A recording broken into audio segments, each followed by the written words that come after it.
Այսօր բոլոր նրանք, ովքեր խոսում են, որ պետք չի ընտրություններին մասնակցել, ընտրություններով բան չի լուծվելու, դրանք ըստ էության այսօրվա իշխանության ջրաղացին ջուր են լցնում։ Որովհետև եթե նույնիսկ այն ընդդիմադիր մարդիկ տեսնեն, որ այդ ճանապարհով հնարավոր չի որևէ բան փոխել եւ չգնան ընտրությունների, սա խնդրեմ է։ Առաջին խնդիրը, որ պետք է կարողանան լուծել Հայաստանի Հանրապետության քաղաքացին, դեռ պետք է կանգնի ապագային մասնակցի ընտրությունների եւ այդ ընտրության միջոցով հասնենք հաջողության։ Իշխանությունը ունի վարչական ռեսուրս, մոբիլ զանգված, որը կարողանում է կազմակերպել տանել ընտրության։ Իսկ եթե ընդդիմադիր Հայաստան ունեցող մարդիկ եւ անտարբերները չեն գնում ընտրության, դա արդեն խնդրեմ է լինում։ Իրենց փոքր զանգվածը դառնում է մեծամասնություն, ոնց որ եղավ Երևանի պարագայում։ Մոտ 28-29% ընտրողների մասնակցեց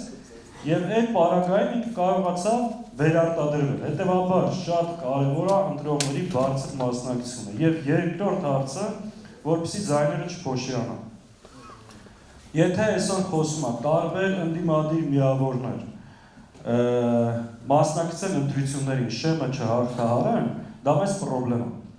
որտեղ ըստ էության գնալու են ընդդիմադիր ձայները փոշիացնան։ Եվ շատ կարևոր է, որպեսզի քաղաքական դաշտի միավորները, որոնք նոր են, որոշները հաջող են, լավ թիմեր ունեն, լավ ծրագրեր ունեն, մենք հարց չունենք, կամ միավորվեն միմյանց հետ, կամ միավորվեն խոշոր բլոկներում, որպեսզի ձայները չփոշիացնեն։